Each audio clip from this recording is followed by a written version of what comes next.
Good morning from Panhandle Outdoors, America's only daily outdoor TV show.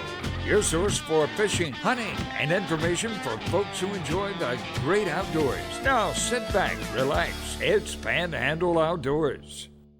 Good morning, folks. Welcome to Panhandle Outdoors. I'm Winston Chester. Glad to hear this Monday morning, getting the week started off right with a good show called Panhandle Outdoors, and we're glad you're here. Let's take a look at our weather, brought to us by Gulf Coast Air Conditioning. Drew Pollard, hard-working crew up there in Southport. We're looking at a pretty decent day today, high of 87, low of 77. Water temperature at the end of the pier is still at 85 degrees. Let's take a look at our Monday moon. I want to say Monday moon forecast, but it's pretty well said. It's not going to change. But it's brought to us by Mountain Dew. Get out and do. Looking at we just had a beautiful full moon last week. Hope you got to see a little bit of it. We took some pictures. I'll share them with you later. The half moon will be Wednesday night, and it's going to then start waning down. We'll have a new moon on the 28th of this month. This is real important this time of year, those new moons. So we'll put that on the calendar, 28th. Take a look at our tide chart brought to us by Kent Forest Lawn. We have a decent tide today. We had those super tides last week, and this week it's not going to be that good. Next 3 or 4 days will be flat tides. But now coming up on Saturday is a really strong, interesting looking tide. So take a look at it, and Saturday's going to be a good tide and decent incoming tide Friday night. Okay? Now the wind's going to be coming out of south-southwest at about 10. All right, let's take a break. We'll come back with our special guest.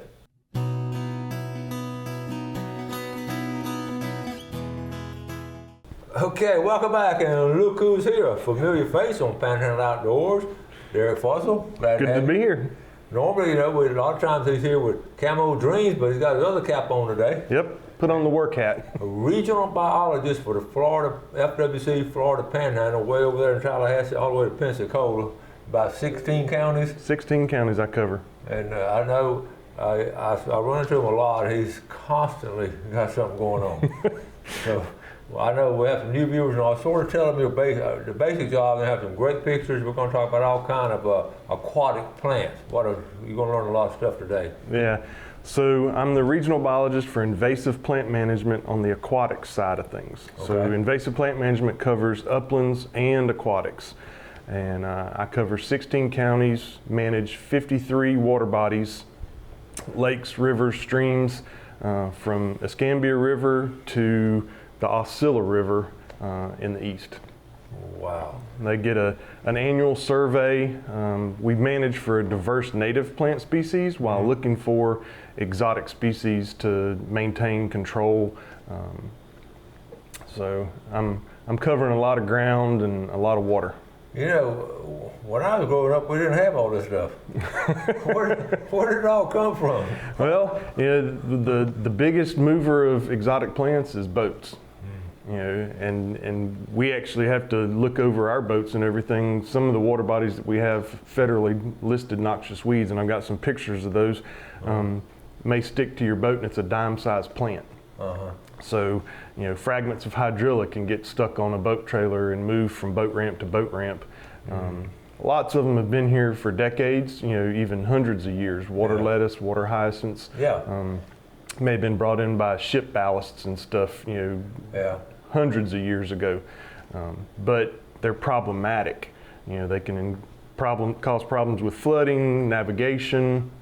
A lot of times they shade out good submerged vegetation that we have. So they've got to be managed, or in some cases we try to eradicate the really bad ones. And you just make a decision what's best for the particular body of water, what to do with it and all. So we brought a lot of pictures, and we're going to start on pictures. And the good thing about it, how long have you been doing this? I took over the region in 2013. Okay. I was on the Apalachicola River WEA for 8 years prior to that when I came back home in 2005. Yeah. A graduate of Rutherford High School? Rutherford High School, and then got my degree at UF. Yep. So it's great to have, always great to have Derek on and talk about this stuff. So here we go. Let's talk about this first picture. We just do them in order. So what are we looking at here? So that's actually a private lake in a subdivision in Tallahassee that has Zola Pineda. It's a mosquito fern. It's a federally listed noxious weed. and you can see it's blanketing the water there. So it is really small, and you would think it would be not a very difficult plant, but that complete coverage can shade out good submerged vegetation in a water body. Okay.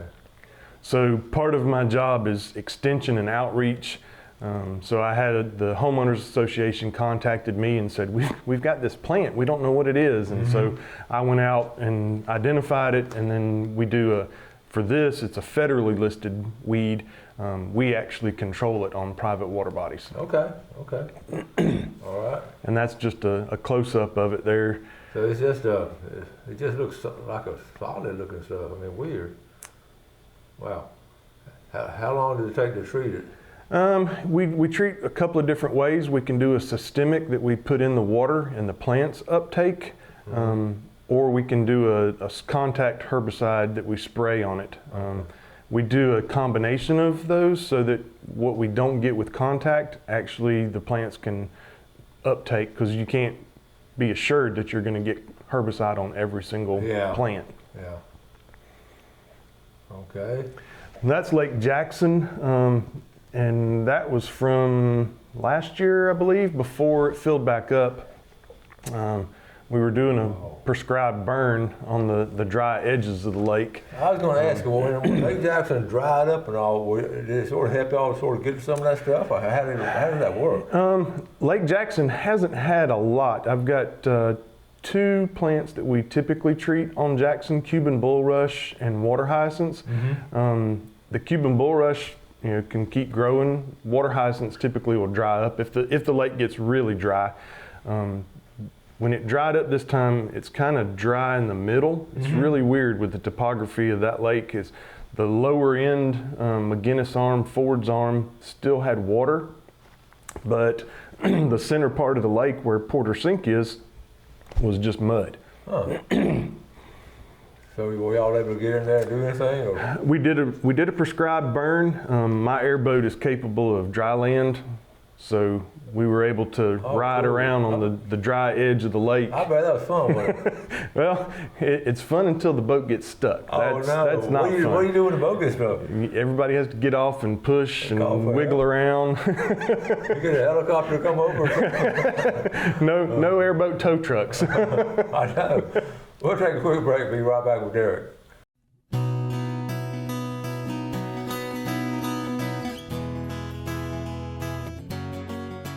Okay, welcome back. There was Derek Fussell, the regional director of the Florida Panhandle. Regional biologist. Not director. I don't direct anything. Not director.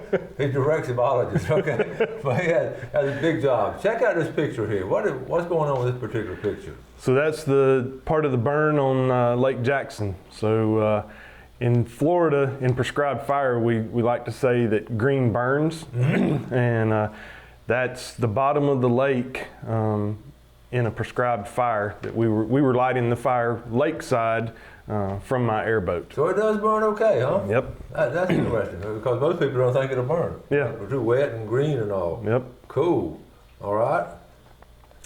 So one of our management tools is Triploid grass carp. So this was actually Martin Bayou. Yeah. So we've got some hydrilla that pops up every once in a while in Martin Bayou, and this was a delivery of Triploid grass carp that we were getting this past year. So okay, we've over the years we've covered some of these releases and all. So this was over in Martin, huh? Yep. Okay, cool. Coming from Phoenix, Alabama. They're raising them up there. All right. This is Lake Jackson. Lake Jackson, Porter Sink. When I first saw the picture, that's a miniature Grand Canyon. I see the guy standing up. So tell us about this. Yeah, so we've had 6 what they call dry downs in the last year and a half, where Porter Sink, where that water is rushing into down there. This is Porter Sink. That's Porter Sink. So it's opened up the connection into the aquifer, and it's like a bathtub. It all goes down and dries out that portion of the lake. You can see a hole over that guy's shoulder that's got some water in it, but Wow. It's gone up and down, and I think right now the rain that we've gotten this week, the last pictures I saw from Monday or Tuesday is the sink itself is full of water, but where that person was standing on the side there is still exposed mud. So you got to see a lot of that. I mean, Yeah. I always want to talk to somebody. Do y'all ever see any kind of Indian artifacts, arrowheads, anything like that? I haven't. I always think they're... Back in 2012, when it went dry the last time, some people from our from Fish and Wildlife Commission and the geologic, Florida Geologic, whatever, they actually put a ladder down in the hole and climbed down in the caverns for a little bit. And they found some stuff? I don't think so. I've never heard of anybody finding anything. That's interesting. All right, this is your GPS. Are you going fishing or what? Yeah. So we have a new system that we've employed for the last couple of years now called Spray Tracker. Okay. And our contractors, we have statewide contractors that I do a schedule of operations for each week on what water body they're going to be on, what plants they're going to be treating, what herbicides, the rates and everything. And so now all of our contractor boats have GPS units on them. Okay. And I can pull up from my phone, an app on my phone, or my computer sitting at the desk. I can pull up Spray Tracker and I can select whatever boats are on the list. So I can look at my region and I can see where the boats are. I can click on a boat, and so this is a daily trail or a 2-hour trail most of the time, and it shows the pink on there is where they were actually spraying, and then the blue lines is where he's just navigating. Is that amazing? That really is. We can download that information and overlay it onto other maps when we do follow-up compliance inspections and stuff. So, wow, what a great record of it. Okay, what about here? So this is another management tool that we utilize. This is a shredder. So he's on Carr Lake in Tallahassee, and those floating islands that are behind him, we get mud pops where the bottom will let loose and it's decaying and creating methane gas and everything. So it'll pop chunks of mud up, and then plants start growing on them. And in this case, we've got an invasive species called Cuban bulrush. Oh yeah. And so we came in and sprayed some of them, and then had the shredder come in and shred them up into really fine pieces so that they can fall back down to the bottom. How cool. And that's Cuban bulrush. So that's what it is, huh? yeah, that's a floating grass. So it's probably about 10 feet away from the shoreline there. Yeah. And it completely covers, everything good, all the good submerged plants and everything. Wow. So that's a bad guy. That's a relatively bad guy. We've been saying that it's probably getting ready to push water hyacinths, floating plants. Water lettuce and water hyacinths are our #1 species in Florida. But Cuban bulrush is right there in a close #2, if not pushing for #1. That's interesting. And it's just that aggressive, huh? Yeah. Okay. And there's an example of water hyacinths and what they can do. Water hyacinths double every 2 weeks. What? Every 2 weeks? Every 2 weeks. So you see there, you're looking just in that picture at probably a 1/10 or 2/10 of an acre. 2 weeks later, you'd have twice that much, just from those plants right there in the picture. I had no idea. So this, wow. And that's a boat dock at a ramp on Talquin. This is Lake Talquin? That's Lake Talquin. Oh my goodness.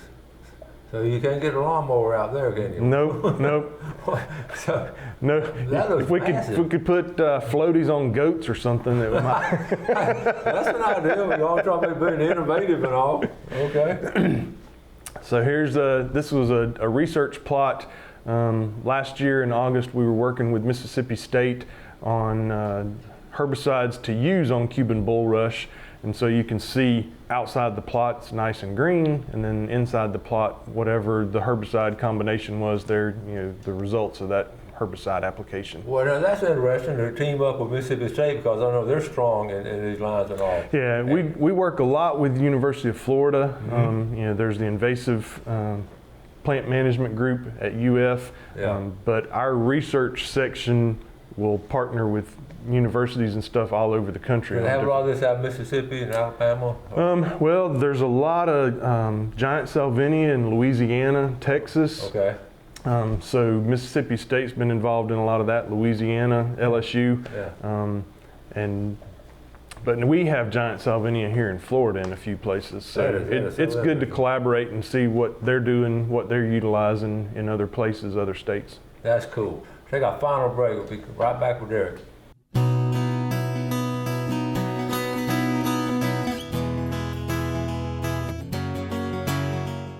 Okay, welcome back. Got a lot more stuff, so let's start moving really fast. Take a look at the fishing game times today, brought to us by Blue Water Outriggers in Port St. Joe. We're looking at this morning 3:58 to 5:58, this afternoon 4:25 to 6:25, and don't forget this weekend Academy Sports grand opening. It's going to be all kind of cool things coming on, so don't forget that. Now we're going to show Derek sent us a little video, and it turned out so well. So we're going to watch. We're going to set up this video and watch it, okay? So tell us what's going on right here, Derek. So, I cover a lot of counties, a lot of water bodies, and get to see a lot of places that sometimes, the general public isn't going to get to see. So this is beautiful. A boat trail on Lake Iomonia in the Tallahassee area. Some of the backwater trails and stuff off the main lake. That's just like a natural trail going back in there? It's a boat trail. Yeah. So there's a lot of buttonbush and stuff in there. There's a lot of water to the sides of that, but either airboats or outboards and stuff. Lake Iomonia up there. That's a Native American lake. It's got a lot of history behind it. Right. There are lakes all in that area and all. And it's got a big sinkhole that it's been dry in the past as well. Has it really? I know way back when they used to duck hunt it. Right. Yeah. Still a popular duck hunting spot. Is it really? Yeah. That looks a beautiful place to kayak too. Yeah. Okay, let's get back to our pictures now. Let's see, that we showed this one. That's another one of our research plots. You've got water hyacinths in there mixed in with that bright green Cuban bulrush. Cuban bulrush. Now this was interesting. Tell me. So that's that first plant that was blanketed in the water, a Zola Pineda. Okay. And wow. the little piece on the left is kind of typical of it. It's got a Christmas tree shape, so it's real pointed. But it's a plant that, between it and giant salvinia, if people are out and about and they see something that they don't know what it is, part of my job, is also identifying plants for people. And so if you see something, if you've got a private pond or lake or something, you can contact us. They can touch base with you and you can go out and see what it is. Okay. That's another section. This is actually over off the Oclockney and Crooked River. That's an area that's got a Zola Pineda in it now. Even over there, right in the middle of nowhere.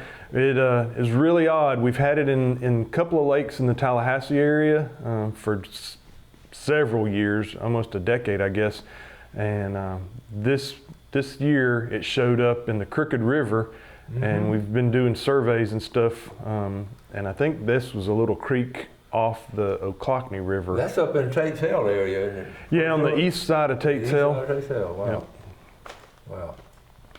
All right, what about this one? There's another private water body that's covered with a Zola Pineda in the Tallahassee area, just showing that, that's a 3-acre pond in a pasture. We contacted the landowner and we came in and did treatments and stuff on it. I think I had a follow-up picture on there that when Jamie went back in, that that's the first. Okay, so we're back to the beginning. Yeah. So the follow-up, it sort of worked pretty good? Yeah, we have really good success on small water bodies with that. The one that it's been in the longest is Lake Hall, where McClay State Gardens is there in Tallahassee. And there's so many places for it to hide. A 3-acre lake that's in the middle of a pasture, there's no buttonbush, there's no cypress trees, there's no place for it to really get out of the way and hide from us. So we can do a systemic treatment on that water body and get all the plants at one time. But Lake Hall's been a thorn in Jamie's side, getting in there and treating it and trying to get ahead of it. Now, Jamie, that's Stan's son-in-law. Stan Kirkland's So son-in-law. they all Right. tied, you know, they all love the outdoors and all. I was thinking both of y'all have to have part of your job description. It's got to be the word patience. You can't. I mean, you see this stuff, and you know, it's got to be challenging at times. Yeah, you know, and it's not there's not a magic silver bullet that you can utilize and take care of things. There's management tools that we have, you know, hydrilla treatments. We may do a herbicide treatment. We may have to do a drip system treatment where it applies herbicide over a longer period of time. You know, we're putting triploid grass carp in there to eat. You know, we could do a drawdown. There's a lot of different things that you have to do all to kind of arrows manage. in the quiver you can use.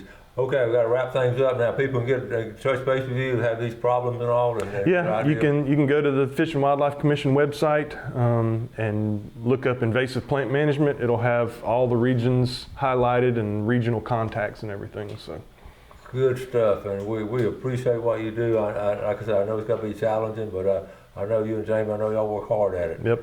And be sure you don't get that airboat stuck again, because getting a tow truck out there would be hard. Thank you, we appreciate it. Tell Jamie thank you, and thank you, Derek. I'll do it. Okay, folks, y'all do something good today for your fellow man. We appreciate you watching Panhandle Outdoors. You have a great day, and God bless. Thanks for watching America's only daily outdoor TV show, Panhandle Outdoors with Winston Chester, featuring hunting, fishing, and other activities and information to help you enjoy the great outdoors. Join us next time for Panhandle Outdoors.